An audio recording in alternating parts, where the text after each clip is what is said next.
I don't think we know what our job needs are even. And of course, a lot of those immigrants coming are the ones that are working, but a whole lot of others are not. They're the grandparents and the sisters and the brothers and the children. So it's a tremendous burden on the system, and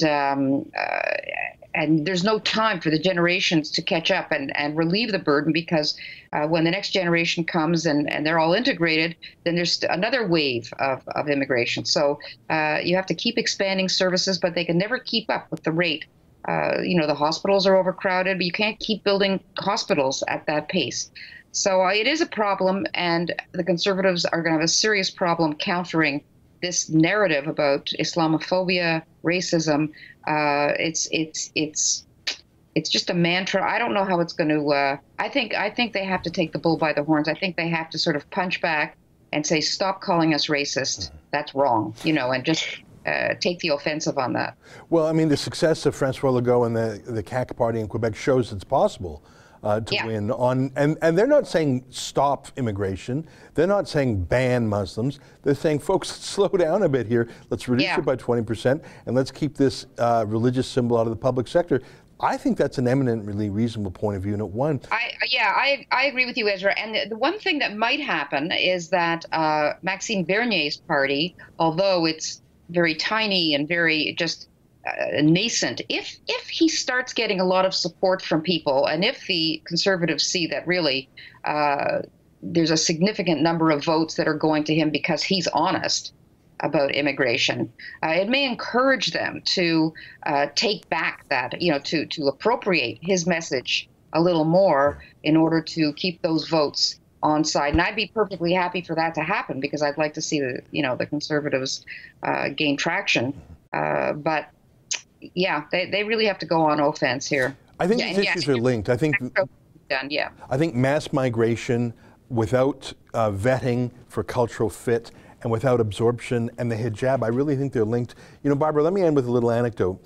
The last conversation I had with Andrew Scheer, he doesn't talk to the Rebel anymore. The last conversation we ever had was? He was on this very show, and I asked him about immigration. And he did not like my questions. I put the same question to him 5 times.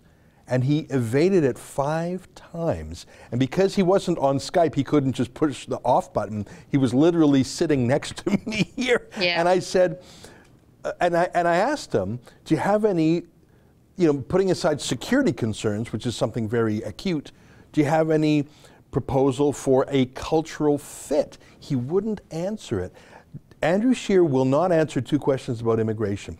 The absolute number of immigrants. He has never criticized Trudeau or Hassan for their huge numbers.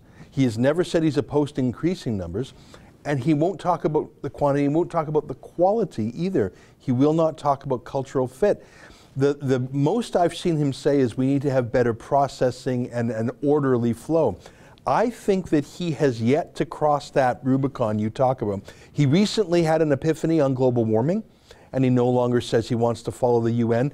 He's still being a Me Too mini-me of Trudeau on immigration, and I think you're right. I think Maxime Bernier might eat his lunch on that. Last word to you, Barbara.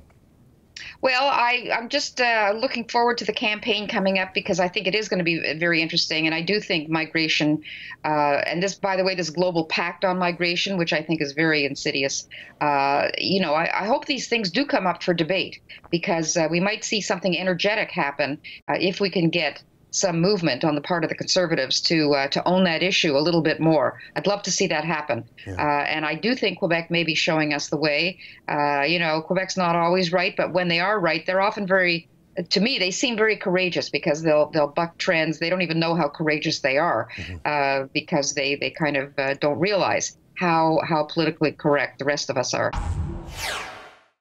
That's an excerpt from the Ezra Levant show. Every day I do a video monologue, and then I interview an interesting guest, and then I end by reading my hate mail. But you've got to subscribe to it, which you can do at therebel.media/shows.